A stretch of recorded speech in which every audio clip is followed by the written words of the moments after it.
이런 방식으로 제가 광고에서 어떤 강의들이 있을 것이다라고 말씀을 드렸는데 그 하나하나 짚어가면서 설명을 드리면 이렇습니다. 자, 첫 번째 테마에서 제가 이런 이야기를 했어요. 세계의 평면의 구멍과 대상 A 그리고 해석의 기능이라는 제목을 여러분들에게 전해드렸었는데, 자, 이래요. 세계의 평면에 구멍이 난다. 자, 이런 표현은 락강이 레토그디라는 텍스트에서 그것도 역시 세미나였던 세미나 텍스트로 바꾸었던 그 자료에서 이런 이야기를 하죠. 형이상학이 정치의 구멍을 막는다. 뭐 이런 표현을 써요. 그리고 그 표현을 그대로 알랑 바디우가 최근에 한국에도 번역되어 나온 그 세미나, 알랑 바디우의 세미나, 락강에 대해서 했던 세미나에서 이걸 아주 중요한 문장으로 다루고 있죠. 그리고 거기서 바디우가 그런 이야기를 하죠. 이 문장은 락강이 하이데거를 염두에 두고 했던 언급이라는 것이고, 하이데거는 형이상학자인 거잖아요. 철학자이자 형이상학자인 것인데, 형이상학이 정치의 구멍을 막는다 이런 표현을 했다라고 하면서 그 부분을 집중적으로 분석을 하는 과정이 있죠. 그리고 오늘 우리의 강의에서도 구멍에 대한 이야기 나왔잖아요. 구멍, 공백, 결여, 상실. 자, 이걸 형이상학은 그 구멍을, 그 공백을 형이상학은 봉합하려고 한다라는 거예요. 자, 그런 의미에서 형이상학은 그것을 마치 존재하지 않는 것처럼 만들려고 하는 강박증적인 태도로 볼 수가 있는 것이죠. 그런 의미에서 락강은 이 형이상학에 대한 비판을 하고 있는 것이라고 볼 수도 있는 것이죠. 그런데 왜 그것을 그냥 구멍을 막는다라고 하지 않고 정치의 구멍을 막는다라고 했을까? 왜 구멍은 정치인가 혹은 정치적인가에 대한 언급은 여러분들에게 쉽게 제가 설명을 해드릴 수 있을 것 같아요. 제가 썼던 세미나 10일의 강에서의 제목이 락강의 정치학이었죠. 그리고 거기서 락강이 했던 언급에 대해서 제가 집중적으로 설명을 해드렸었는데, 무의식은 정치적이다 뭐 이런 얘기를 락강이 했었어요. 그리고 이 정치라는 개념은 그런 의미에서는 어떤 것인가 하면 권력투쟁이라는 암시를 가지고 있을 수도 있지만, 어떤 의미에서는 무의식이 정치적이라는 것은 증상이 정치적이라는 의미가 될 수도 있고, 증상이 정치적이라는 것은 무슨 뜻인가 하면 바로 변화를 추구한다라는 뜻이에요. 그러니까 여기서 정치라는 개념은 우리가 국회에서 하는 그런 정치, 대통령과 국회의원들이 하는 관료들이 하는 그 관료 정치의 세계를 말하는 것이 아니고, 여기서 정치, 이 구멍을 묘사할 때 이 정치라는 개념은 혁명적 정치라는 의미를 가지고 있고, 변화를 추구하는, 그러니까 낡은 것을 버리고 새로운 것을 창조해내려고 하는, 자, 그런 권력의 역사를 의미해요. 낡은 것은 지배 권력을 구성하게 되죠. 그리고 그 지배 권력에 대항해서 새로움을 추구하려고 하면 어쨌든 권력 투쟁 안으로 들어갈 수밖에 없다라는 것이죠.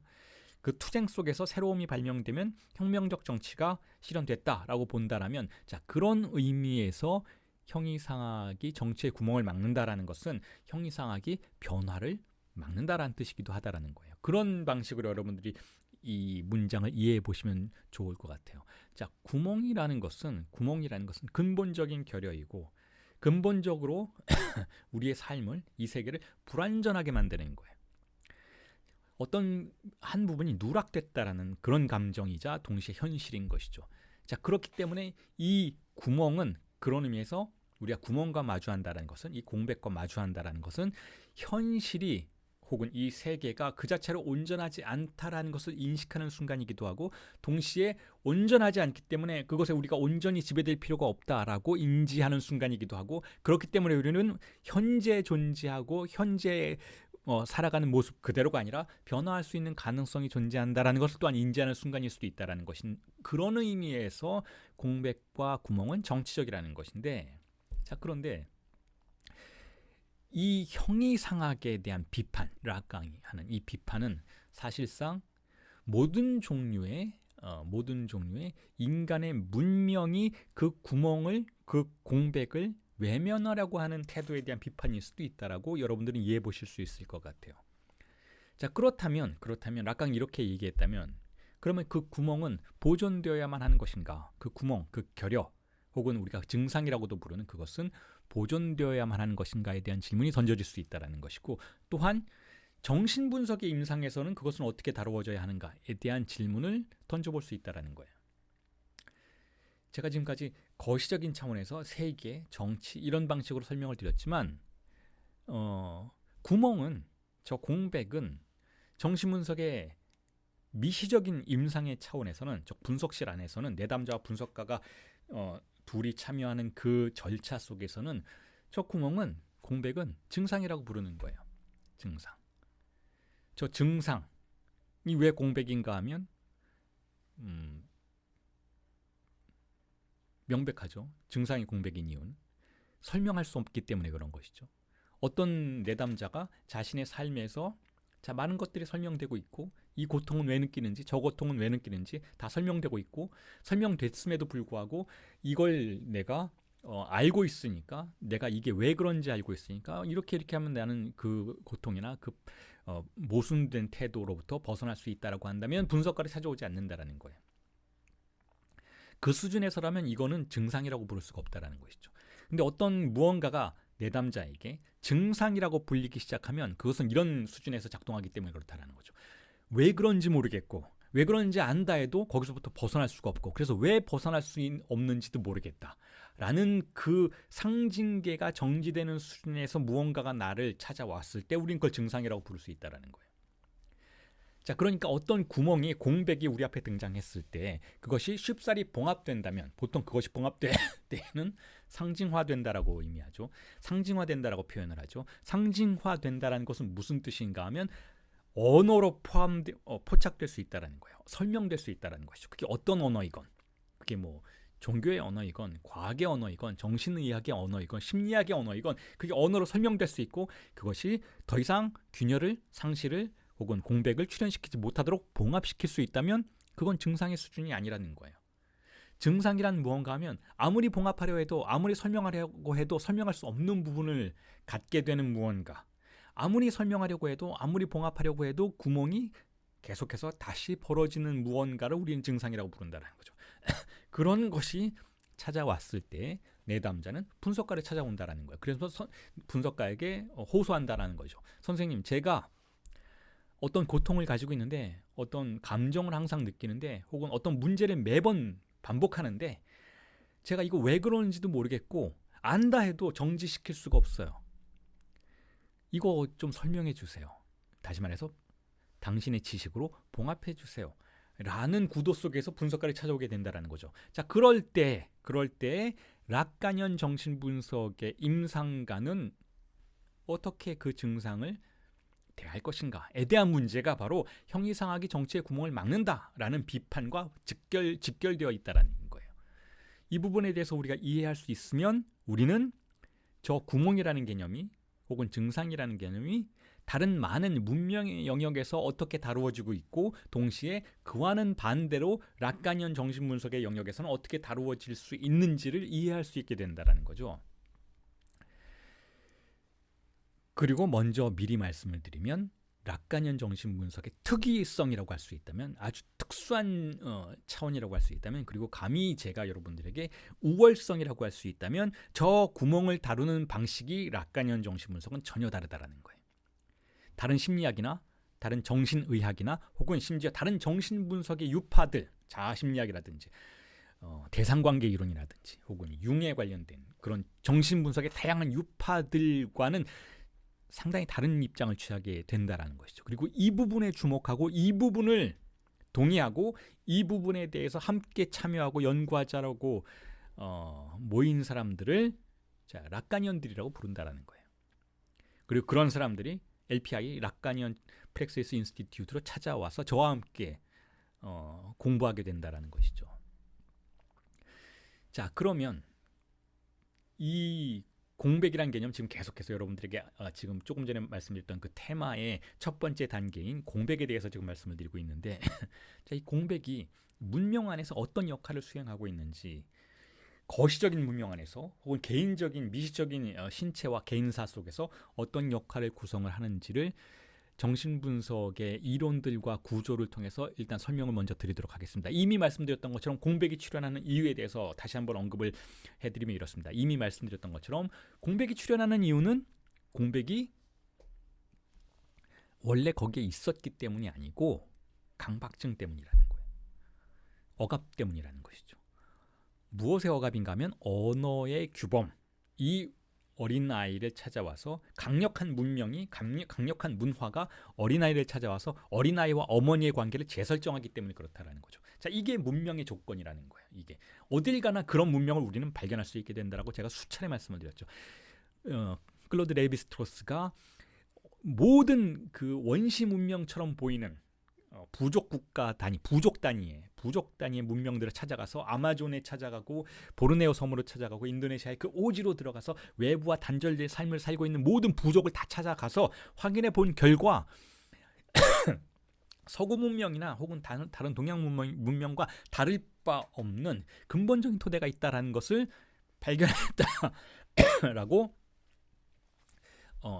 연구의 결과를 발표했었죠. 그게 바로 레비스트로스의 인류학이 우리에게 가르쳐 주었던 그 부분이 바로 성적인 부분이 근친상간이 금지된다라는 거예요. 모든 문명은 인간 문명이라면 근친상간이 금지된다라는 것이죠. 근친상간이라는 건 뭐냐면 바로 어머니와 아이 그리고 아버지와 딸, 어머니와 아들, 아버지와 딸 이 사이에 혹은 아버지와 아들도 있을 수 있고 어머니와 여자 아이, 딸, 아이 있을 수도 있는 아이와 부모 사이의 성적인 접촉이 원천적으로 금지되는 것이 바로 인간 문명의 특수성이라고 레비스트로스가 발견해냈다라는 거예요. 자, 이게 인간의 문명의 아주 특이한 지점이기도 하고 동시에 인간의 보편성을 만들어내는 특이점이기도 하다라는 것이죠. 그 공백이라는 것은 결국 언어의 질서가 언어의 규범적인 질서가 문화라고 우리가 부르는 언어로 전수되고 언어로 교육되는 그 문화라고 부르는 것 안에서 작동하는 억압이 우리의 신체를 성적인 것으로부터 단절시키는 그러한 과정 속에서 출현하는 것이 공백이라는 거예요. 우리가 공백을 가졌다라고 느끼는 것은 우리의 신체가 사막과 같다라고 느끼게 되었던 이유는 우리의 신체가 즐기던 성적인 쾌락이 박탈당했기 때문에 그렇다라는 거죠. 그러니까 공백이 출현하는 이유는 강박증 때문이라는 거예요. 강박증이나 제가 굳이 강박증이라고 표현하는 이유는 강박증의 기본적인 구조가 바로 주의상승은 없다라고 간주하는 태도이기 때문에 그렇다라는 거죠. 주의상승은 원래 뭐였어요? 어린아이와 어머니 사이에서 발생하는 쾌락이었던 것인데 그게 없는 것처럼 판단하고 억압해버리는 태도를 강박증이라고 부르니까 공백이 출현했던 이유는 원래 그곳에 공백이 있었기 때문이 아니라 바로 언어의 규범이 강박증적으로 우리를 거세시켰기 때문에 그렇다라는 거예요. 그리고 그 강박증이 우리를 어떠한 삶을 살도록 만드는가 하면 마치 이 세계가 균열이 없는 세계인 것처럼 완전히 억압되고 완전히 평면화된 세계인 것처럼 완전한 세계인 것처럼 믿게 만든다라는 거예요. 강력한 문명일수록 더욱더 그런 작용이 강하게 작동하게 된다라는 것이죠. 즉 완벽하게 무언가가 봉합되었다라고 믿게 만든다라는 거죠. 우리가 갖게 된 그 공백을 무언가가 완전히 봉합시켰기 때문에 그렇다라는 거예요. 그게 뭐냐면 바로 팔루스인 것이죠. 팔루스라는 욕망의 근본적인 대상을 발명해내고 인간의 문명이 그걸로 우리가 느끼고 있는 모든 성충동의 파편화들, 우리의 모든 균열들, 우리의 신체를 떠다니는 그 공백의 유령들을 한꺼번에 싸잡아서 일관되게 억압시킬 수 있다. 일관되게 하나로 봉합해버릴 수 있다라고 믿게 만드는 것이 바로 저 팔루스라는 거예요. 그래서 강력한 문명일수록 강력한 문명이라는 것은 문명이 오래되고 문명이 정교화되고 정교화되는 방식으로 억압 역시 정교한 방식으로 교육되고 그 교육이 일관된 방식으로 여러 세대에 걸쳐서 반복되게 되면 저 팔루스가 아주 강력하고 단일한 방식으로 우리의 성충동을 분절하게 된다는 거예요. 그렇게 해서 마치 공백이 없는 것처럼 살도록 우리에게 강제한다는 것이죠. 자, 그런 의미에서 억압이라는 것이 성공한다라는 것은 공백을 어떤 의미에서 완전히 틀어막는 방식으로 성공한다라고 보기보다는 공백을 단일화한다라고 볼 수가 있어요. 억압이 성공했다라고 부른다면 공백이 단일화되었다라고 부른다라는 것이죠. 그래서 공백이 단일화되었기 때문에 하나로 그걸 봉합할 수 있게 된다라고 우리를 믿게 한다라는 거예요. 그 하나가 바로 일자인 것이고 그 하나가 바로 팔루스인 것이죠. 자, 그래서 이걸 도표로 이렇게 여러분들에게 설명을 드리기 위해서 준비를 해봤는데 이렇습니다. 자, 보시면 이래요. 첫 번째로 여기에 공백이 있죠. 자, 공백이 현실이라고 말씀을 드렸어요. 결여가 있다라는 거예요. 결여가. 우리가 어린 시절에 느꼈던 그 짧은 쾌락의 충만함에 대한 감각은 사라질 수밖에 없어요. 어린아이는 어머니의 연인이 될 수가 없어요. 어린아이는 자기가 원하는 모든 걸 가질 수가 없어요. 하지만 가질 수도 있었다, 가졌었던 것 같다라는 느낌은 갖게 될 수 있는 것이죠. 어떤 순간에 충만함이 느껴질 수는 있어요. 하지만 바로 그 충만함은 사라지죠. 왜냐면 그런 낙원은 존재하지 않으니까.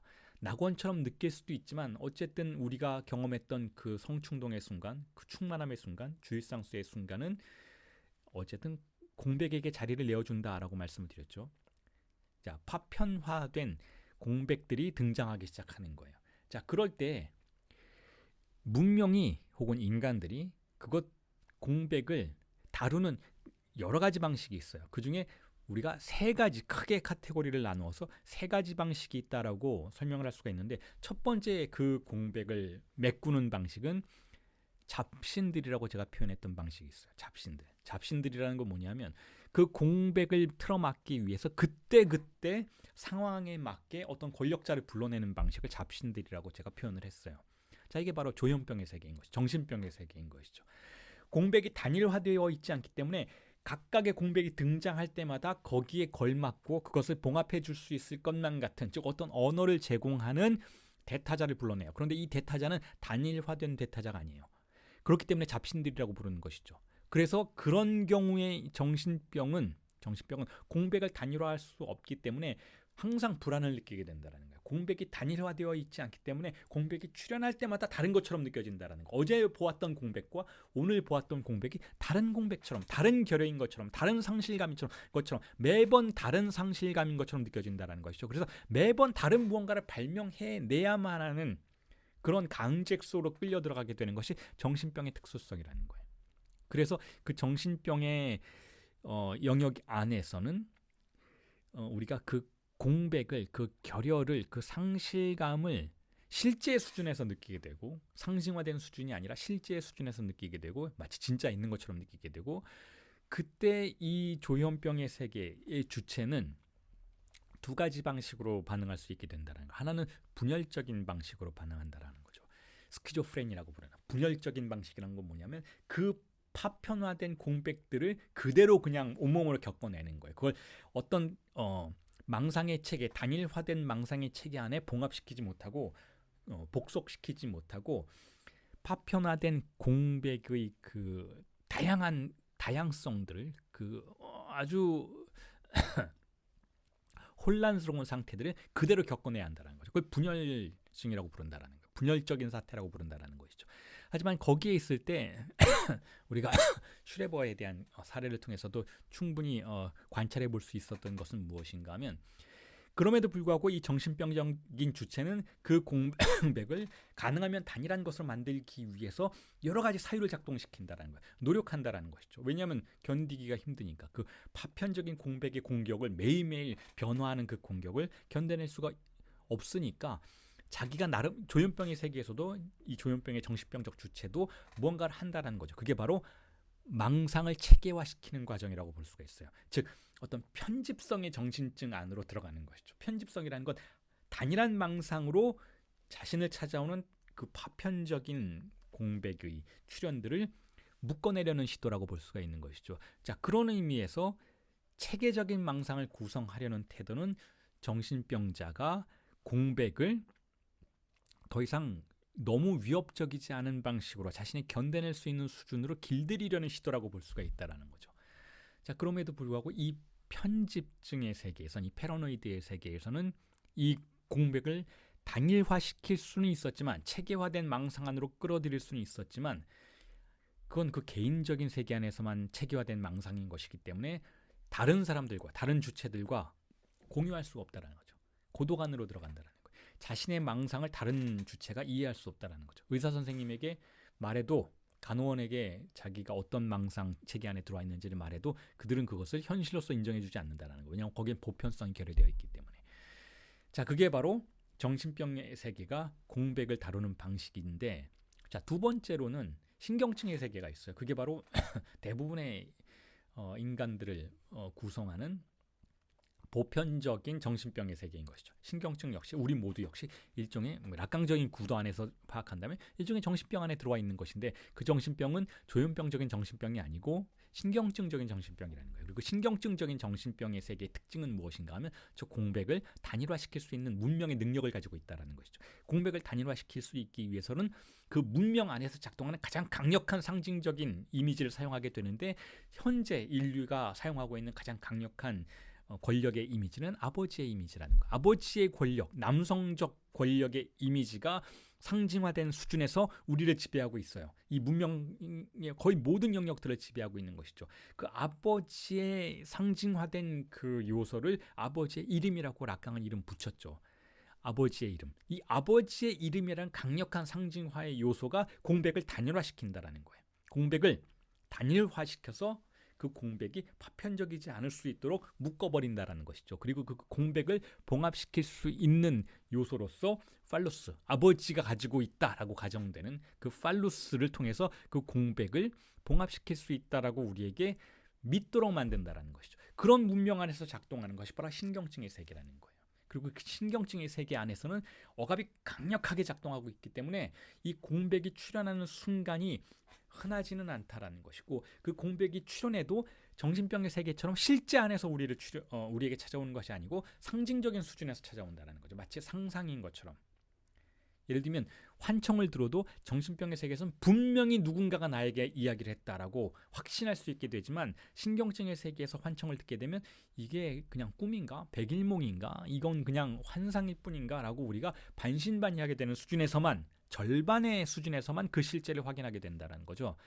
그리고 그 신경증의 세계에서 억압이 아주 강력하게 작동하는 영역을 강박증의 영역이라고 불러요. 그리고 그 억압이 그보다는 느슨하게 작동하는 영역, 즉 공백이 여기저기서 조금씩은 등장할 수 있고 그 등장할 공백이 우리의 삶에 더 많은 영향을 줄 수 있게 되는 영역을 히스테리의 영역이라고 부르는 것이죠. 그리고 프로이트가 정신분석을 처음으로 발명했던 순간 역시 즉 무의식을 발명했던 순간 역시 저 공백과 마주하는 순간이라는 거예요. 그런데 프로이트는 그 공백과 어떤 방식으로 마주했는가 하면 강박증의 방식으로 마주했던 것이 아니고 히스테리적인 방식으로 마주했다라는 거죠. 왜냐하면 프로이트는 히스테리증자를 만났기 때문에. 히스테리증자의 여성들을 19세기 말에 20세기 초에 히스테리적인 구조를 가지고 있는 여성들이 프로이트를 찾아와서 나에게 찾아온 내 몸을 떠다니는 이 공백을 설명해 주세요 라고 제안했기 때문에 호소했기 때문에 프로이트는 그 공백과 마주했다라는 거예요. 그리고 그 공백을 기존에 존재하는 팔루스로 봉합하려고 하지 않았다라는 것이죠. 기존에 존재하는 팔루스로 봉합하려는 대신 그 공백과 마주하고 공백이 어떤 구조를 가지고 있는지를 파악하려고 했던 것이 프로이트의 뛰어난 점이었다라는 거예요. 자, 그래서 신경증의 문명 속에서는 공백이 그런 방식으로 작동하고 있기 때문에 만약에 우리가 조금 전에 말씀드렸던 것처럼 그 공백을 봉합하는 것이 아니고 보존하고 그 공백의 힘을 이용하려는 태도를 보이고 있는 락간이언 정신분석은 히스테리의 구조를 선호한다라는 거예요. 그래서 내담자가 분석가를 찾아왔을 때 히스테리화 시킨다라는 절차를 밟게 된다라는 거예요. 히스테리화 시킨다라는 것은 분석가가 내담자를 가만히 놔둔다라는 거예요. 분석가의 말로 내담자의 증상들을 꼭꼭 집어서 해석해주면서 봉합시키려는 것이 아니고 분석가는 기다린다라는 거예요. 분석가는 전이가 형성이 되는 과정 속에서 무언가 기표를, 팔루스의 기표를 던져서 그 공백을 봉합시키고 설명하고 해석해내서 아, 선생님 정말 뛰어나시네요. 그리고 나의 증상은 이런 것이었네요. 라고 상징화시키려고 하지 않는다라는 거예요. 분석가는 기다린다는 거죠. 그 공백이 등장해서 내담자의 세계에서 하나의 현실처럼 느껴질 수 있도록 기다린다라는 거예요. 그리고 그 공백이 결국은 내담자의 삶을 변화시킬 수 있는 가능성의 기제라는 것을 내담자가 이해할 수 있도록 설명해 주어야 한다라는 거죠.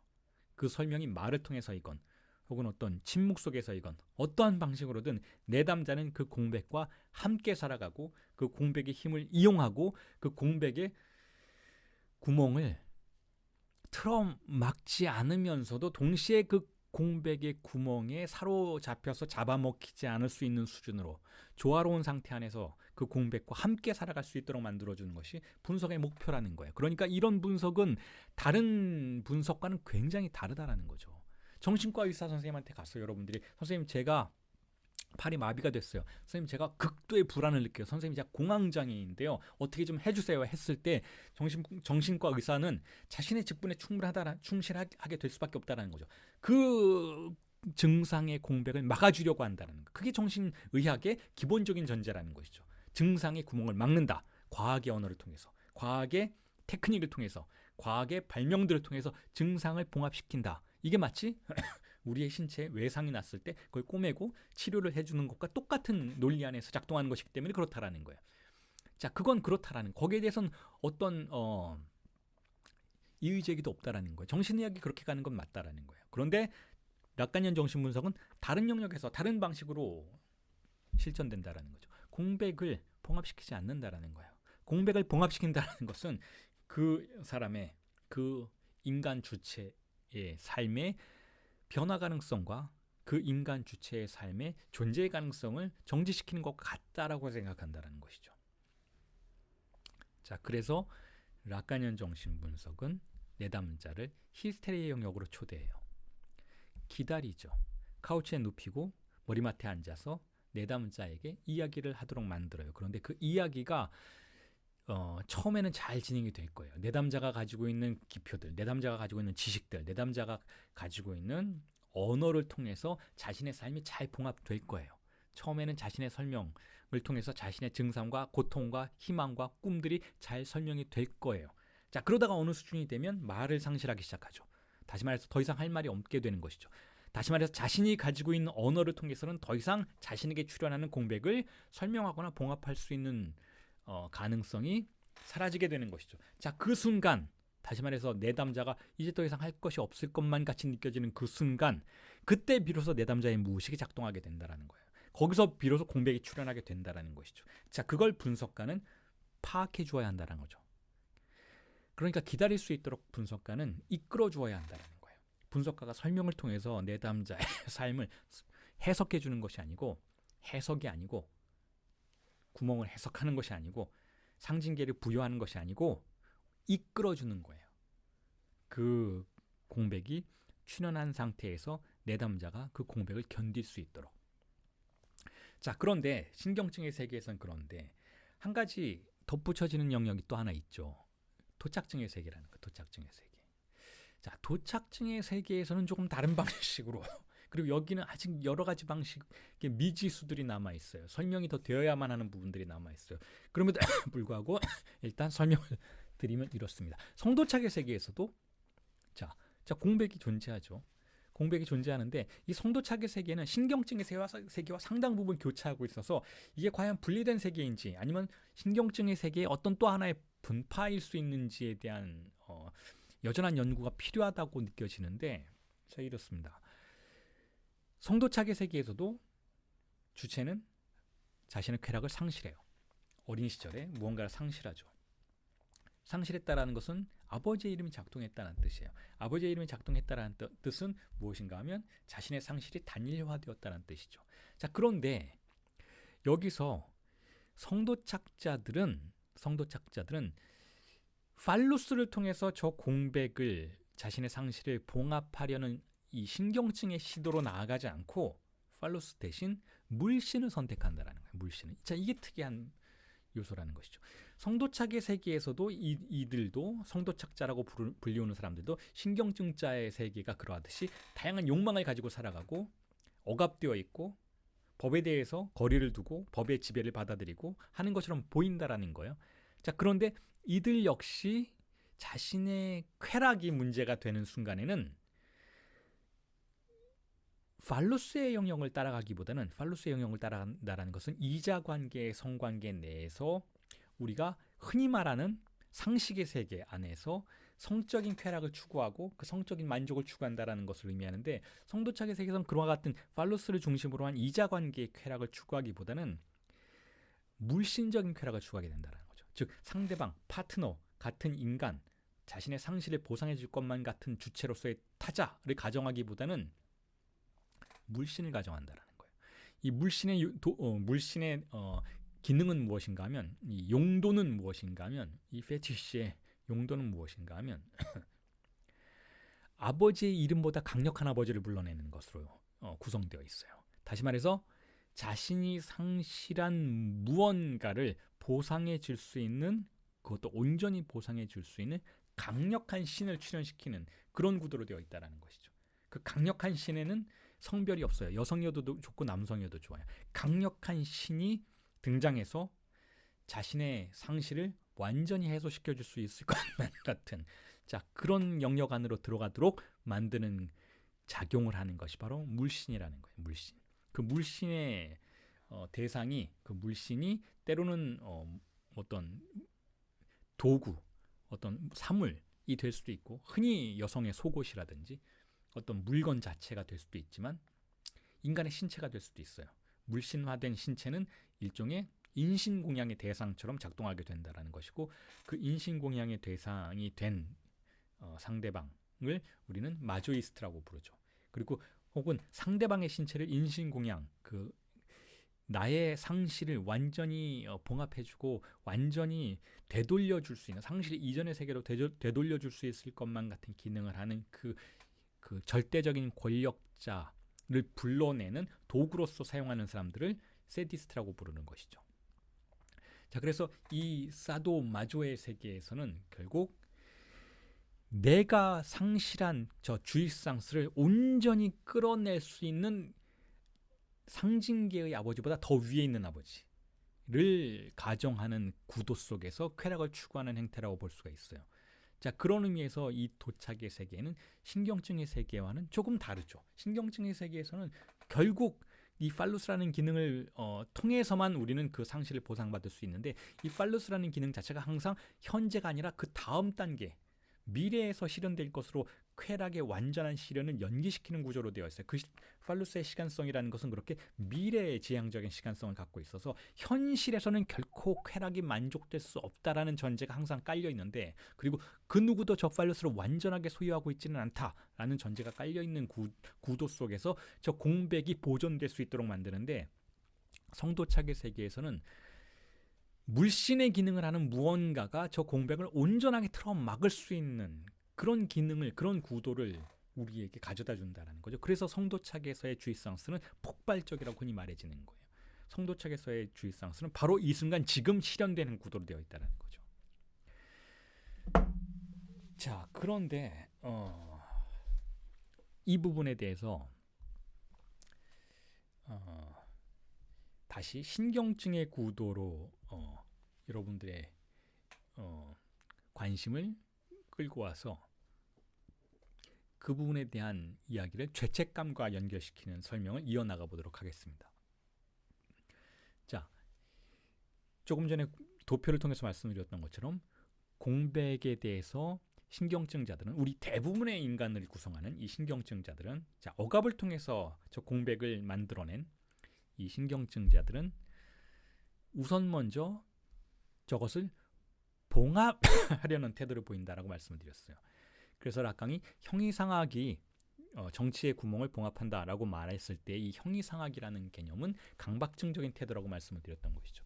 마치 결여가 존재하지 않는 것처럼 저 공백을, 저 구멍을 봉합하려는 태도를 보인다라는 거예요. 자, 그런데 저 구멍을 봉합하려는 태도를 우리는 이렇게 해석해 볼 수가 있어요. 봉합하려는 그 행위 안에서도 쾌락이 있구나. 여러분, 철학자들을 한번 관찰해 보세요. 철학자들은 쾌락에 젖어서 자신의 철학의 시스템을 발명해내고 그 철학에 대한 다양한 언어들을 세공해냄으로써 설명할 수 없는 것이 없는 세계를 만들려고 했죠. 그게 고전 철학의 특징이잖아요. 모든 걸 설명하려고 했어요. 눈앞에 있는 것 뒤에 원인을 설명하려고 했고, 그 뒤에 더 근본적인 실체가 존재한다라는 가정 속에서 모든 걸 설명하려고 했던 것이죠. 모든 걸 언어화시키려고 했다라는 거예요. 모든 걸 상징화시키려고 했다라는 것이죠. 자, 그런데 저들을 저렇게 행동하도록 만든 배경에는 뭐가 있을까? 저기에도 쾌락이 있기 때문에 그렇다라는 거예요. 자, 그 쾌락을 우리는 대상 A의 쾌락이라고 불러볼 수 있다라는 거예요. 즉, 대상 A를 탐닉하는 방식이 형이상학자들에게는 강박증적인 태도로 등장한다라고 볼 수가 있다라는 거예요. 끝까지 쫓아가서 상징화시키려는 태도가 강박증자들이 대상 A를 잉여향유화시키는 방식이라는 것이죠.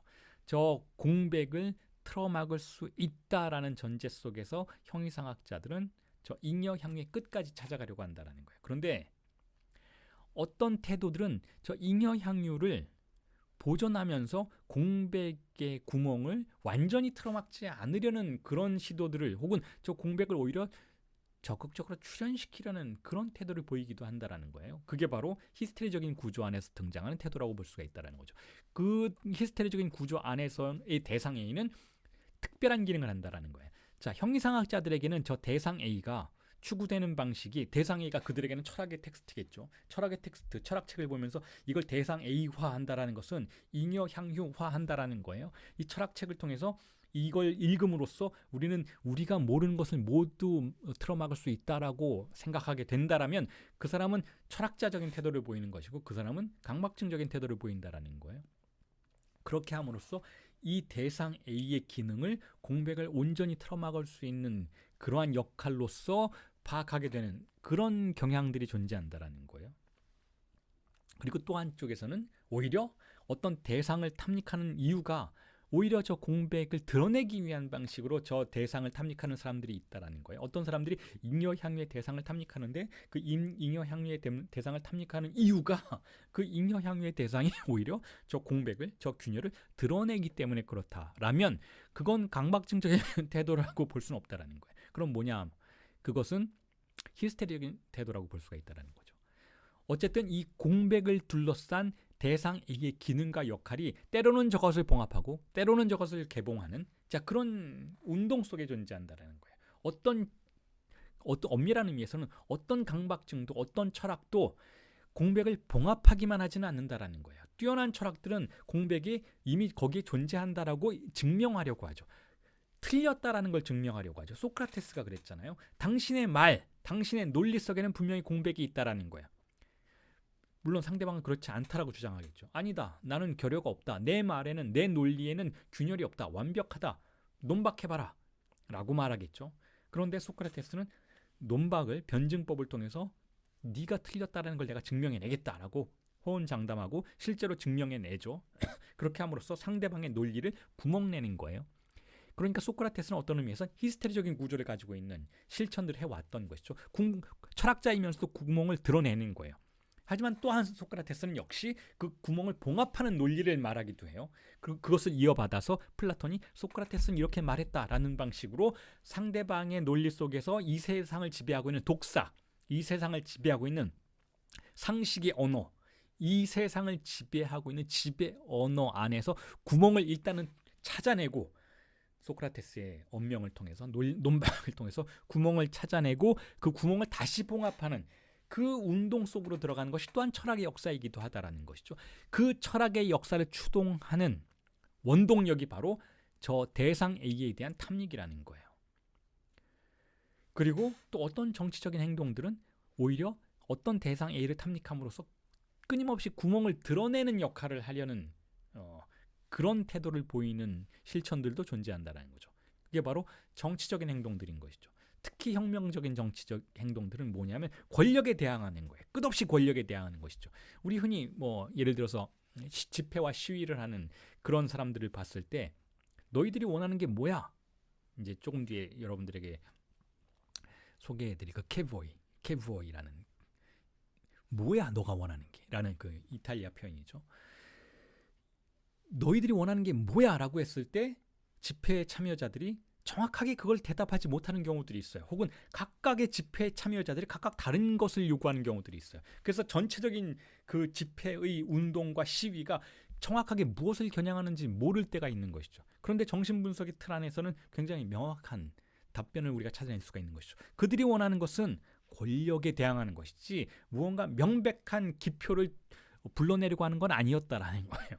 그들이 원하는 것은 공백을 가로막고 있는 권력을 무너뜨리고 공백을 출현시키는 것이지, 즉 변화의 가능성 자체를 출현시키는 것이지, 거기에 대해서 또 다른 어떤 기표를 통해서 그 공백을 일관된 방식으로 막아서려고 하는 건 아니었다라고 볼 수가 있다라는 것이죠.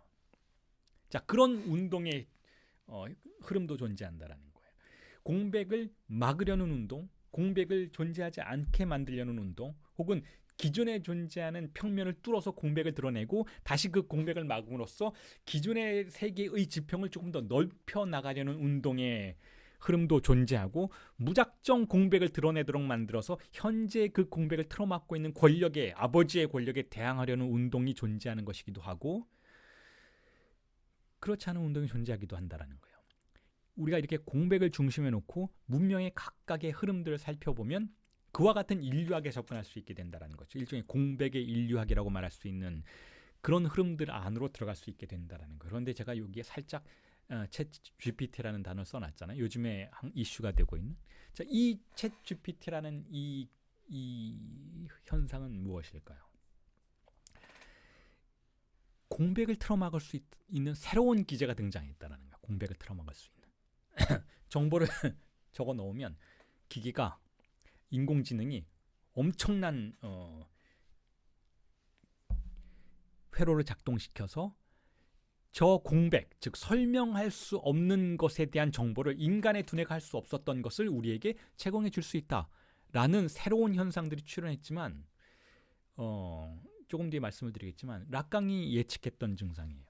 예를 들면 이걸 그대로 이 챗 GPT가 등장했을 때 여러분 흔히 요즘에 그런 이야기들이 많이 회자되고 있잖아요. 그럼 굉장히 많은 직업들이 사라질 것이다.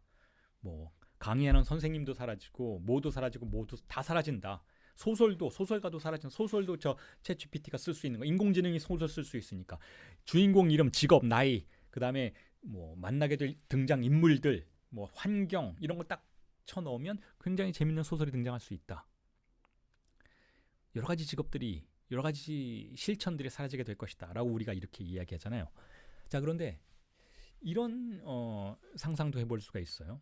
저 공백을 막는 기능으로서의 다양한 직업들이 있었는데 의사 선생님도 있었고 정신분석가도 있었고 교수님도 있었고 연구자도 있었고 소설가도 있었고 다양한 사람들이 있었는데 저 인공지능의 등장으로 그런 공백을 막는 다양한 뭐 철학자도 사라질 수 있겠죠. 공백을 막으려는 다양한 문명의 실천들과 그것에 귀속된 직업들이 사라질 수 있다라고 생각할 수 있지만 락강이 50년 전에 이런 얘기를 했어요. 정신분석가도 나중에는 자판기처럼 인공지능 자판기처럼 내담자가 와서 자신의 증상 쭉 말해놓고 자신의 과거사들 쭉 이야기하고 어린 시절의 모든 것들 다 정보로 입력해 넣으면 마치 자판기가 진단서를 찍어내듯이 그 사람의 진단서와 해석을 찍어낼 수 있는 인공지능의 세계가 올 수도 있지 않을까라고 락강이 50년 전에 이야기를 해요. 제가 예전 강의에서 그 부분에 대해서 이 챗 GPT라는 것이 등장하기 이전 강의에서 말씀을 드렸던 기억이 있는데 그때 락강이 조롱하죠. 그 AI를 내담자가 믿을 건가라는 거예요. 내담자가 분석가의 해석을 믿고 분석가에게 영향을 받는 것은 분석가의 말이 정확하기 때문이 아니라는 거예요. 그것과는 상관이 없다라는 거예요. 분석가이기 때문에 전이가 일어났기 때문에 내담자는 그 분석가의 말에 영향을 받을 수 있게 된다라는 것이죠. 전이가 일어날 수 있었기 때문에. 그럼 과연 인간이 기계에게 컴퓨터에게 챗 GPT에게 전이를 일으킬 수 있는가? 자, 이건 전혀 다른 문제라는 거예요. 과연 그럴까? 인간이 그 기계에게 정서를 느끼게 될 수 있을까? 이건 전혀 다른 문제라는 것이죠. 저 공백을 막으려면 이 공백을 틀어막기 위해서는 정확한 지식의 언어가 필요하기보다는 전이의 언어가 필요하다는 거예요. 즉 신의 언어가 필요하다는 것이죠. 여러분 성경책을 찾아보세요. 혹은 코란을 펼쳐보세요. 거기 어디에 챗 GPT가 했을 만큼 정확한 언어들이 있는지. 오히려 부정확한 언어들만 있어요. 성서에는 종교의 언어에는 우리의 논리를 항상 배반하고 우리가 논리적으로부터 접근한다면 받아들일 수 없는 용어들만 있어요. 그럼에도 불구하고 성서는 우리를 지배하죠. 그럼에도 불구하고 종교의 언어는 우리를 지배하죠. 어떤 선생님이 인생에 대해서 삶의 교훈을 말해주는 교수님이 우리를 감동시키는 순간은 그 사람의 언어가 엄밀하고 논리적이기 때문이기보다는 그 사람의 언어가 우리의 무언가를 건드렸기 때문이에요. 저 공백을 건드릴 수 있는 언어였기 때문인 것이죠. 자, 그 공백을 건드릴 수 있는 언어는 어떤 것인가 하면 우리가 그 교수님의, 그 선생님의 살아온 인생을 어떤 아우라처럼 느꼈을 때인 것이죠. 그 선생님이 했던 어떤 행동들, 그 교수님이 말로는 우리의 인생은 이래요, 우리의 인생은 저래요 라고 말하지만 실제로는 논문 표절이나 하고 다니고 학벌 위조하고 자 이랬다면 아무리 그 사람이 정확한 언어로 우리의 삶의 공백을 건드렸다 해도 저걸 봉합해서 없는 것처럼 우리의 삶이 온전한 것처럼 만드는 그런 강의를 해주었다 해도 우리는 안 믿는다라는 거예요. 전이가 일어나지 않는다라는 거예요. 그런데 챗 GPT가 그런 삶을 살 수 있는가? 그런 감동을 우리에게 줄 수 있는가? 그런 전의를 우리에게 그런 환상을 만들어낼 수 있는가에 대해서 락강은 회의적이라는 거예요.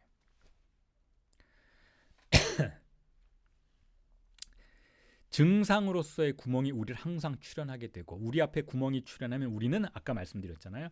선생님을, 친구를, 연인을 찾아가게 돼요. 혹은 분석가를 찾아가게 돼요. 그리고 그 증상을 봉합해 줄 것을 요구하게 되죠. 하지만 그 증상을 봉합해 줄 수 있는 자는 어디에도 없다라는 거예요.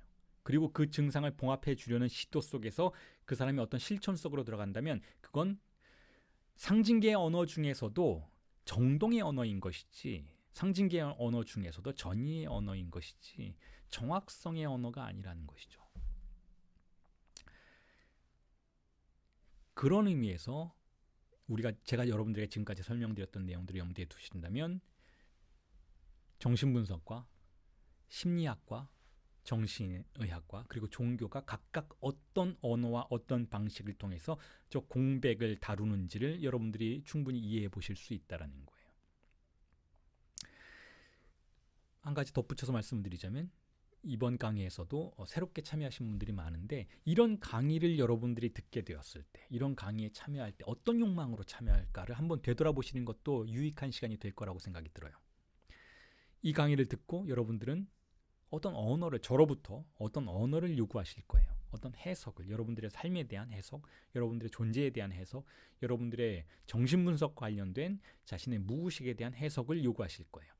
저는 저 나름대로 엄밀한 이런 도식과 도표와 해석과 텍스트를 통해서 여러분들에게 어떤 종류의 해석을 전달해 드리려고 노력을 하는 것처럼 보일 거예요.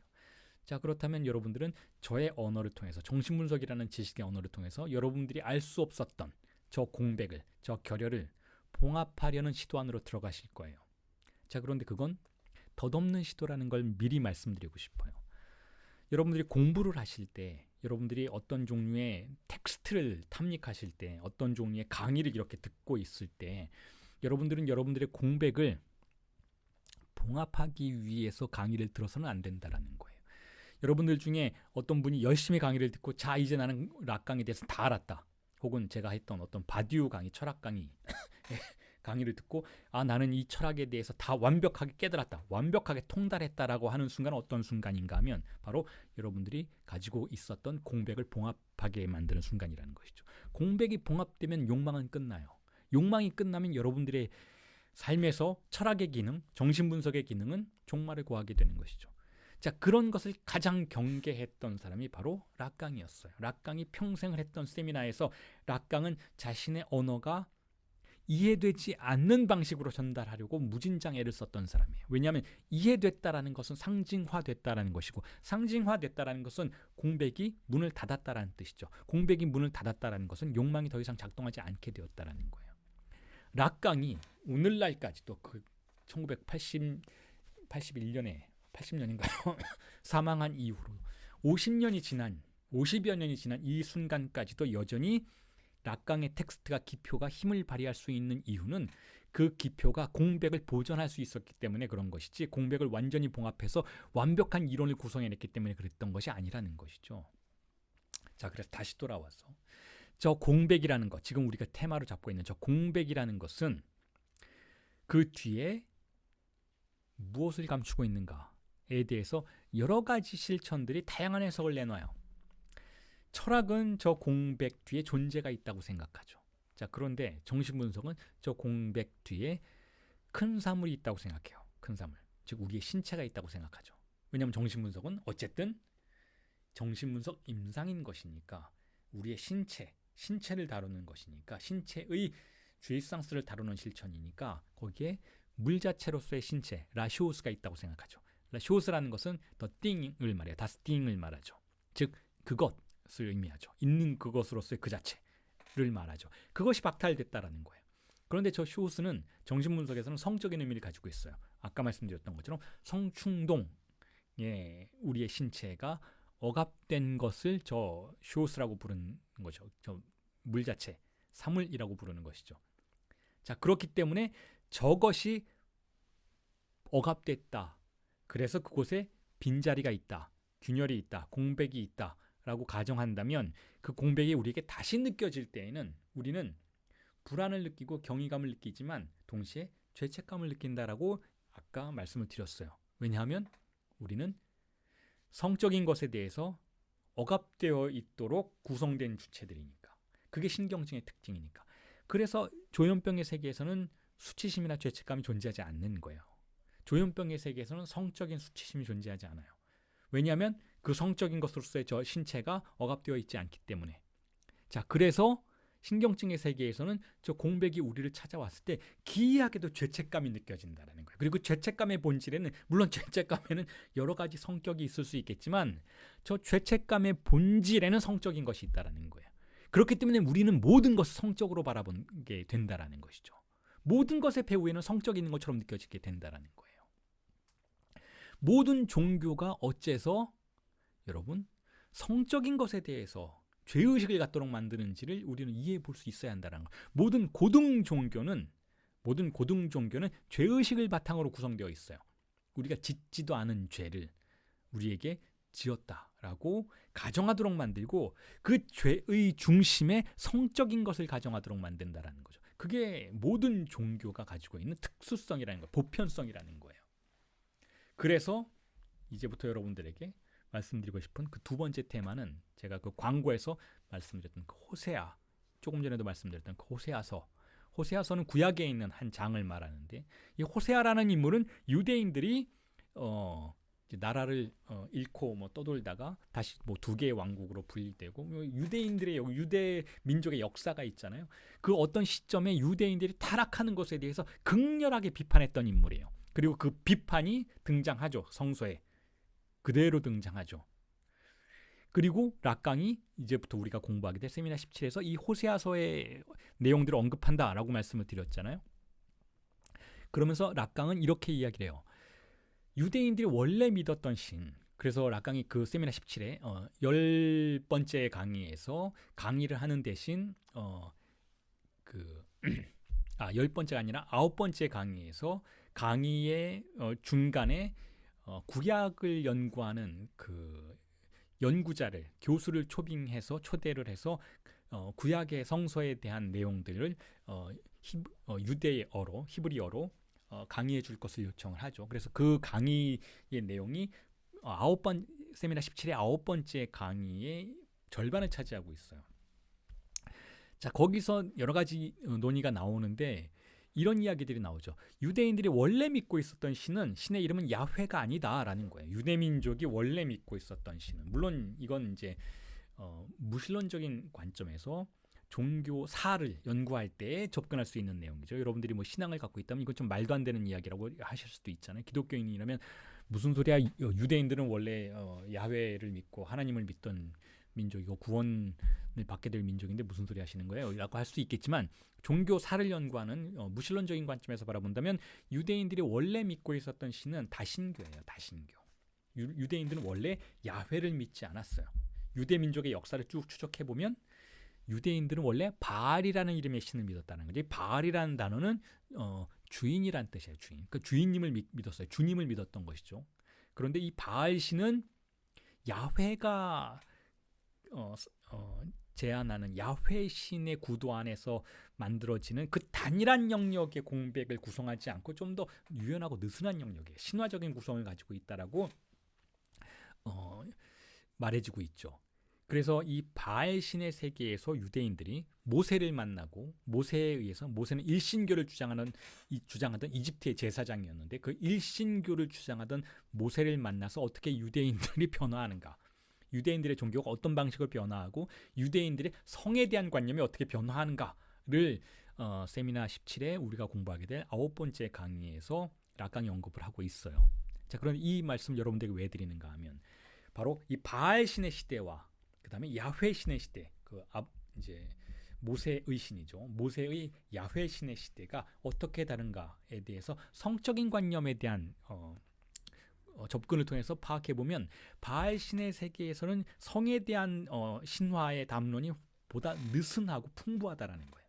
보다 풍부해요. 성적인 언급들이 풍부해요. 여러분, 모든 신화는 성적인 언급들이 풍부해요. 모든 신화에서는 성적인 것, 즉 우리가 상실한 것에 대해서 설명하려는 다양한 언어들을 사용하게 되는데, 그런데 모세 이후에 모세가 살해되고 모세 이후에 야훼를 믿게 된 유대 민족의 구약 성서는 성에 대해서 훨씬 더 타이트한 관념을 갖게 된다는 거예요. 훨씬 더 단일한 관념을 갖게 되고 훨씬 더 그것을 남편과 아내의 단일한 성관계 안에서 억압해서 축소시키려는 경향을 보인다는 거죠. 즉 공백을 팔루스를 중심으로 단일하게 축소시키려는 경향을 보인다는 거예요.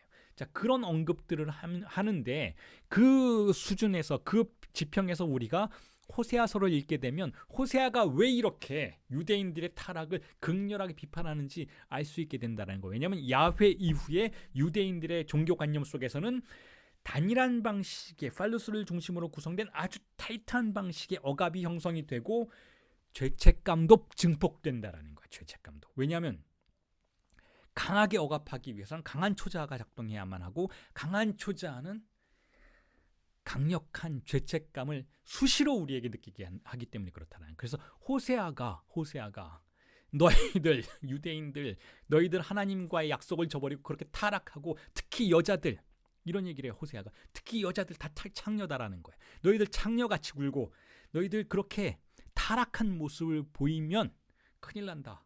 너희들은 구원받지 못한다. 자, 이런 비난을 하는 데에는 호세아의 개인사 속에서 흐르고 있는 죄의식이 작동하고 있다는 거예요. 본인 스스로도 엄청난 죄의식을 느끼고 있기 때문에 그렇다는 거예요. 본인 스스로도 엄청난 죄의식 속에서 유대 민족들을 자신의 동족인 그 유대 민족들을 바라보고 있기 때문에 그런 극렬한 비판이 나올 수밖에 없었다라는 거죠. 자, 그래서 제가 이걸 이렇게 설명해 볼 수 있을 거라는 생각이 들어요. 이런 강력한 죄의식이 출현하는 이유는 무엇일까 하면 바로 강력한 억압이 작동하고 있기 때문이고, 강력한 억압이 작동한다는 건 무엇인가 하면 그 억압의 대상 역시 강력한 에너지를 발휘하고 있기 때문에 그렇다라는 거예요. 강력한 억압이 작동한다는 것은 억압의 대상 역시 커지고 있다는 뜻이죠. 강력한 억압의 구성은 공백을 강력하게 단일화시키지만 그 공백의 단일화된 영역 안에서 작동하고 있는 그 텐션을 그 강렬도를 증폭시킨다라는 거예요. 그래서 유일신교를 믿고 있는 기독교와 유일신교를 믿고 있는 이슬람교가 같은 뿌리에서 나온 그 둘의 종교가 그토록 성에 대해서 강력한 비판을 하고 억압을 하는 이유가 거기에 있는 동시에 또한 억압이 강해지면 강해질수록 죄책감도 증폭되는 것이기 때문에 죄책감이 증폭되면 증폭될수록 또한 성적인 것에 대한 관심도 오히려 증폭된다라는 거예요. 우리가 무언가에 대해서 하지 마라 하면 더 그것에 대한 관심을 갖게 되는 것과 마찬가지라는 거죠. 여러분, 그 구약의 창세기 19장에 나오는 이야기 있잖아요. 소돔 이야기, 소돔과 고모라, 타락한 도시. 그곳으로부터 도망 나오는 롯과 롯의 아내의 이야기 있죠. 왜 뒤돌아보지 말라고 했을까요? 뭐 여러 가지 해석이 있을 수 있어요. 그 타락을 그리워하지 말라. 소돔의 타락을, 소돔의 그 방탕을, 그 죄를 뒤조차 돌아보지 말라라고 해석할 수도 있겠지만 어쨌든 기이하잖아요. 나오면 되는데 왜 돌아보지 말라고 했을까? 돌아보지 말라고 했으니까 돌아봤을 거 아니에요, 여러분. 돌아보지 말라라는 말을 하지 않았으면 롯의 아내가 과연 돌아봤을까요? 그냥 도망가면 되는 거예요. 하나님의 말씀을 믿고 남편을 따라서 도망가면 되는데 롯의 아내가 왜 돌아봤을까요? 돌아보지 말라고 명령하니까 돌아보는 거예요. 돌아볼 수밖에 없었던 것이죠. 그래서 소금 기둥이 되어버렸다라고 성서에는 기록되어 있잖아요. 그리고 왜? 또 한 가지 질문이 있죠. 왜 롯이 돌아보지 않고 아내가 돌아봤을까? 왜 여자가 돌아봤을까?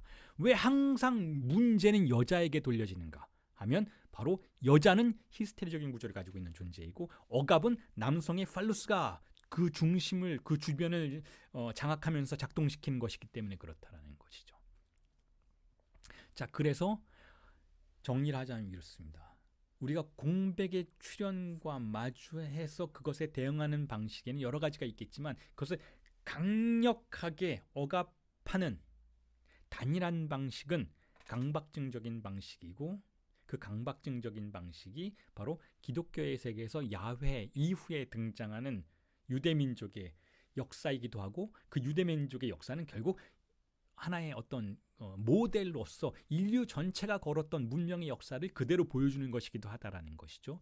즉, 그리고 그렇게 강력하게 억압을 하면 역설적이게도 억압된 대상이 유령처럼 등장하게 된다는 거예요. 그래서 억압이 강하면 성적인 쾌락에 대한 관심도 같이 증폭하게 된다라는 것이죠. 그리고 제가 여기다 써놨잖아요. 나는 신이다 라고 최근에 넷플릭스에서 공개돼서 상당한 논쟁거리가 되었던 그 사이비 종교들에 대한 이야기, 특히 그 중에서도 JMS에 대한 이야기가 있잖아요. 그걸 한번 저도 그걸 봤습니다. 한번 보시면 지금 제가 여러분들에게 설명드린 그 구도 안에서 보시면 굉장히 흥미로운 이야기들이 파악이 돼요. 어떤 그 사이비 종교도 처음부터 그렇게 교주가 성적인 착취를 하지는 않았어요. 처음에는 오히려 반대의 경향을 보여요. 성적인 것을 억압하라고 해요. 성적인 것은 죄라고 얘기하죠. 기독교의 논리를 그대로 받아들여서 성적인 것을 죄라고 말하고 공백을 틀어막고 구멍을 막고 억압하고 배제하려고 하면 할수록 그 내부에서 성적인 텐션이 올라가기 시작하고, 그 성적인 텐션의 정점에서 모든 것을 허용받는 그 교주가 결국은 성적인 착취를 하기 시작하게 되는 구도로 되어 있다는 거죠. 성적인 억압은, 근데 그건 사실 그 사이비 종교에서만 일어나는 일이 아니라 기독교의 역사에서 그대로 반복되는 것이기도 해요. 여러분, 카톨릭의 역사, 교황의 역사를 보세요. 바티칸의 역사를 보시면 결국은 성적인 착취의 역사예요. 거기서 끊임없이 등장하는 성적인 착취들, 끊임없이 등장하는 그 바티칸의 권력자들에 의한 성적인 위반들은 성적인 억압이 낳은 결과라는 것이죠. 자, 그런 의미에서 성에 대한 결벽증적인 태도가 결국은 공백을 결벽증적으로 틀어박으려는 강박증의 구도라고 한다면, 그 강박증의 구도는 그대로 성에 대한 집착을 파생시킨다는 거예요. 그리고 그게 바로 그게 유대교의 역사라는 것이죠. 호세아가 그렇게 비난했던 유대인들의 방탕은 결국 그들이 그토록 억압하려고 했던 성적인 것에 대한 결과물이라는 것이죠. 자, 그런데 이 죄책감, 그리고 모든 죄책, 그러니까 여러분, 결국은 모든 문명의 억압의 역사 속에서 등장하는 죄책감은 성적인 것이고, 그 성적인 것에 대한 죄책감이 문명의 모든 영역으로 흡수해서 스며들어가면서 문명의 일종의, 그게 좋은 것인지 나쁜 것인지는 모르지만 어쨌든 문명이 추동되는 원동력을 구성하는데, 자, 그런데 이 죄책감이 뜻밖의 영역에서도 발견된다라는 것을 여러분들에게 소개해드리고 싶어서 준비한 내용은 그 다음 내용입니다. 자, 그 락강의 세미나 17에서 알레토스페르라는 단어가 등장해서 제가 그것에 대한 강의도 해드리겠다고 광고를 해드렸는데, 그 부분에 대한 내용을 이렇게 죄책감과 연결시켜서 여러분들에게 소개해드릴 수 있을 것 같아요. 일종의 진리에 대한 죄책감인 것이죠. 우리는 진리에 대한 죄책감을 가지고 있다는 거예요. 그게 무슨 뜻인가 하면, 자, 조금 전에 여러분에게 제가 우리가 성적인 것에 대한 죄책감을 가지고 있다라고 말씀을 드렸어요. 그 이야기는 이렇게 다시 한번 정리를 해볼 수 있을 것 같아요. 우리가 성적인 것에 대한 죄책감을 가지고 있다는 건, 자, 이런 현상들을 한번 살펴보세요.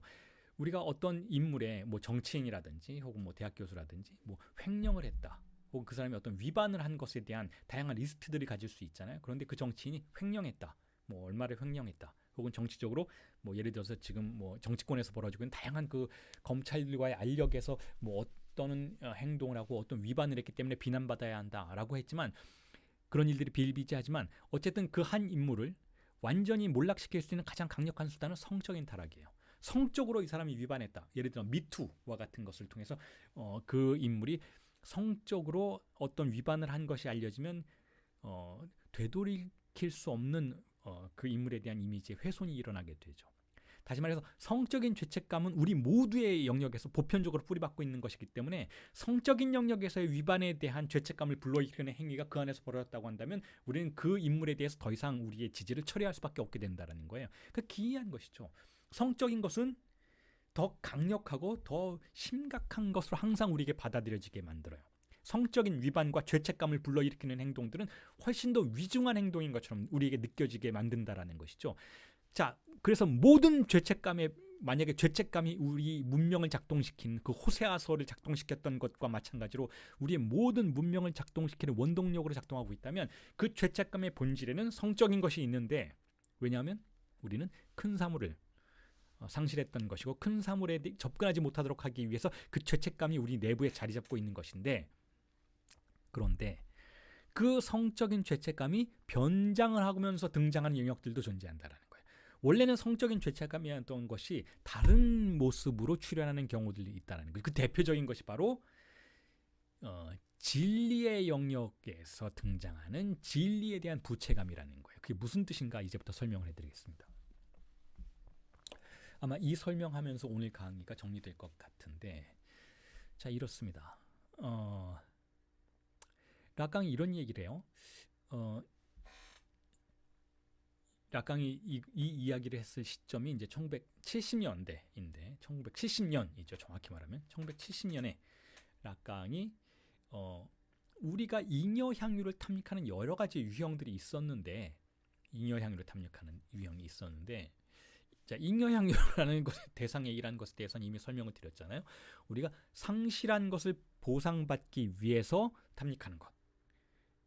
그걸 잉여향유라고 부르는데 자, 그런데 그것이 작동하는 영역을 알레토스페르라고 부르자라고 신조어를 만들어내요.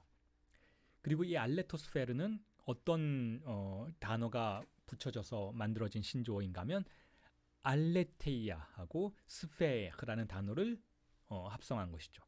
알레테이아는 여러분 아시는 분은 다 아시겠지만 고대 그리스 철학의 용어이고 그리고 그것에 대해서 우리가 상당히 새로운 방식으로 주목하게 됐던 것은 바로 하이데거 때문인 것이죠. 하이데거의 알레테이아의 개념인 것이죠.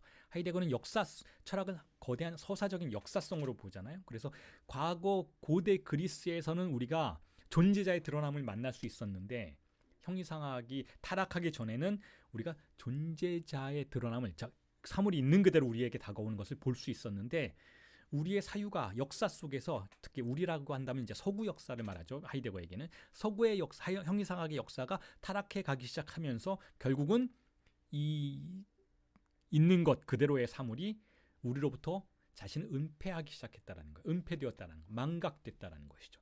그래서 우리가 이걸 다시 만날 수 있는 현상, 사물이 자신을 그대로 자신을 드러낼 수 있도록 하는 것을 알레테이아라고 부른다는 거예요. 알레테이아가 그래서 진리의 드러남이라고 부를 수도 있다는 것이죠. 무언가가 있는 그대로 우리에게 자신을 드러내는 현상을 알레테이아라고 부른다면 이것을 락강은 이렇게 해석하는 거예요. 이런 공간에 대한 집착, 즉 존재자가 진리가 자신을 그대로 드러내는 현상에 대해서 집착하는 이 세계, 그것을 탐닉하는 이 세계를 알레토스페르의 세계라고 부를 수 있다는 거예요. 거기에 대해서 이렇게 해석해 볼 수 있는 것이죠. 왜 우리는 그냥 있는 사물들이 그대로 있다. 그래서 우리를 만나고 있다. 그들이 우리에게 자신을 그냥 드러내고 있다라고 생각하지 않고 그것이 레테, 그러니까 알레테이아라는 단어는 레테가 사라진다는 뜻이에요. 레테는 뭐예요? 망각인 것이죠. 그러니까 망각이 없어진다라는 것이죠. 망각이 사라지고 무언가가 자신을 드러낸다라는 거예요. 왜 이렇게 모든 게 레테 속에 있다라고 우리는 생각하고 있는가? 왜 모든 것이 망각되어 있다라고 생각하는가? 참 기이하지 않은가? 라고 락강은 암시하고 있는 거예요. 이 알레토스페르라는 개념을 우리에게 사용하면서 제공하면서 이런 질문을 던지게 만드는 것이죠.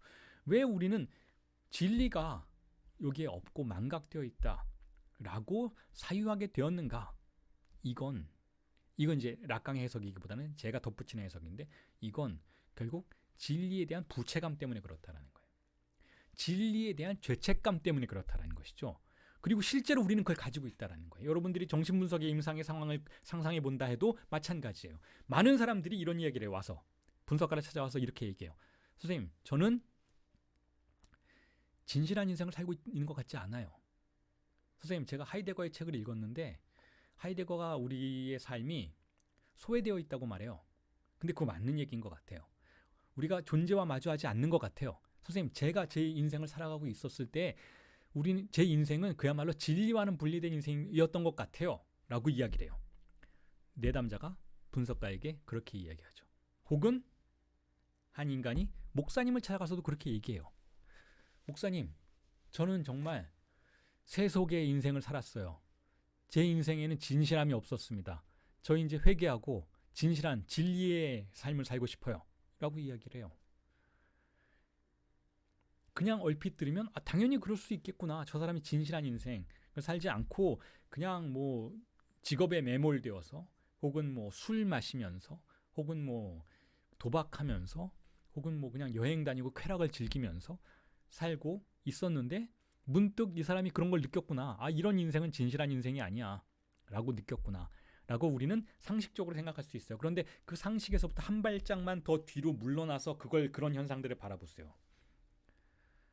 이상한 현상이라는 거. 동물들은 그런 일들을 하지 않는다. 동물들은 자신의 인생이 진실하지 않다 이런 표현을 하지 않는다라는 거예요. 동물들의 이야기를 들어본 적은 없겠지만 그런 생각을 하는 것 같지는 않다라는 거예요. 인간만 그렇게 생각한다라는 것이죠. 인간만. 왜냐 하면 진리에 대한 죄책감을 가지고 있다는 거예요. 죄책감이라는 감정이 떠다니다가 진리를 슬쩍 건드리면 우리는 그런 감정을 갖게 된다는 거죠. 내 인생은 진실하지 않았어 라고 생각하게 된다는 거예요. 그에 대해서 하이데거는 그런 구도 안에서 진리에 대한 부채감을 철학적으로 표현하고 있는 거예요. 하이데거는. 그런데 락강을 공부하는 우리는 물론 하이데거의 논의도 유용한 논의이고 하이데거가 그렇게 말하는 것에도 나름의 목적과 기능이 있겠지만 우리가 락강을 연구하면 불현듯 한 발짝 물러나게 된다는 걸 여러분 느끼실 거예요. 우리는 진리를 찾고 있는 게 아니에요. 우리는 하이데거는 진리를 찾아요. 철학 속을 통해서 진리가 무엇인지를 찾고자 하고 우리에게 말해주고자 해요. 그런데 락강을 공부할 때는 제가 철학을 여러분들에게 강의해 드릴 때보다는 조금 더 물러나서 말씀을 드리기 시작한다는 거죠. 락강을 공부할 때는 이렇게 말하게 돼요. 왜 그럴까? 왜 우리는 진리가 여기에 없다고 생각하는 걸까? 진리가 있고 없고의 문제가 아니라는 거예요. 그건 철학의 세계에서 논의할 문제예요. 그건 제가 철학 강의할 때 여러분들에게 말씀드릴 내용이에요. 그런데 정신분석가는 이렇게 생각한다는 거예요. 내담자가 여기 찾아와서 선생님, 제 인생은 진실하지 않았어요. 전 진리의 삶을 살지 않았어요. 저는 공허해요. 저는 우울해요. 저는 진실한 삶을, 나다운 삶을, 독립적인 삶을 살고 싶어요 라고 말할 때 분석가는 이렇게 행동하지 않는다라는 거예요. 분석가는. 당신이 진실한 삶을, 얘기를 들어보니까 당신의 삶이 진실하지 않았던 건 맞는 것 같네요. 얘기를 들어보니까 당신은 굉장히 소외된 인생을 살았던 건 맞네요. 그러니까 이제부터는 진실한 삶을 살 수 있도록 우리 함께 탐사해 봅시다 라고 말하는 건 분석가가 아니라는 거예요. 최소한 락가니안 분석가는 그렇게 하지 않는다는 거예요. 락가니안 분석가는 이렇게 접근한다는 거죠. 왜 그런 감정을 갖게 됐을까요? 진실한 삶이 있고 어딘가에 있고 지금은 없다라는 이 감정은 어디서 온 것일까요? 왜 당신의 구조는, 왜 인간의 구조는 이렇게 진리라는 것을 가정하고 거기에 목을 매달기 시작을 할까요? 왜 우리는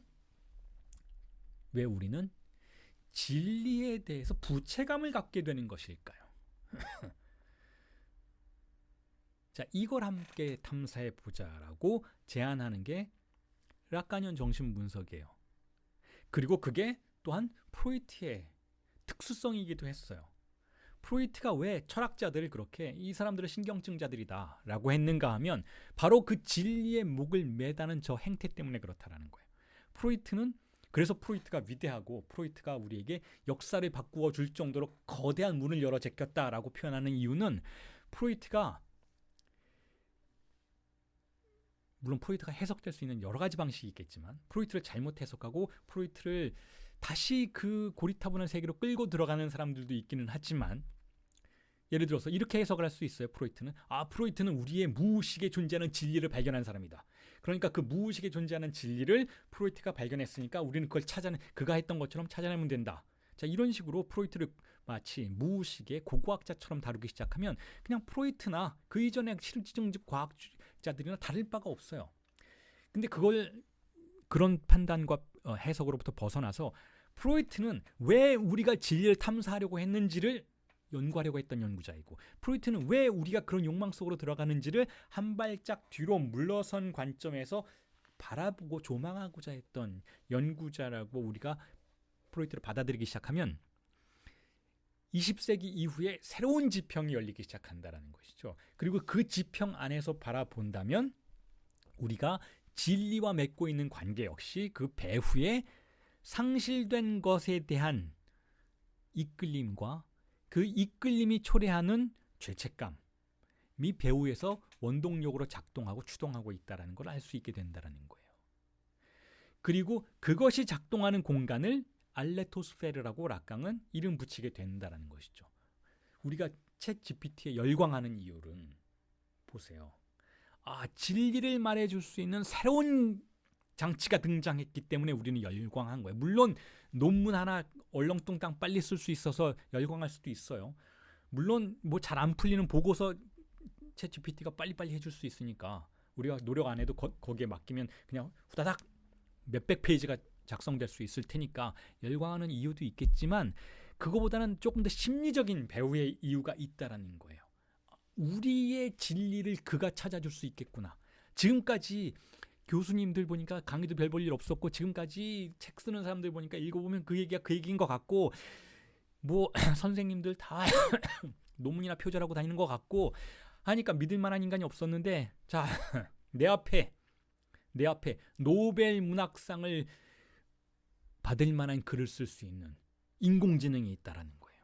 내 앞에. 그것도 내 구미에 맞는, 내 앞에 진리가 무엇인지 말해줄 수 있는 AI가 있다라는 것이죠. 자, 거기에 우리가 열광하는 이유는 바로 그 챗 GPT가 일종의 잉여 향유의 대상처럼 새롭게 등장해서 작동하고 있기 때문에 그것에 열광하게 된다라는 것이고, 그런 것들이 작동하는 공간을 알레토스페르라고 부른다라는 거예요. 그리고 그런 것들이 작동하는 공간에서 또한 작동하는 욕망을 잉여 향유의 욕망이라고 부른다라는 것이죠.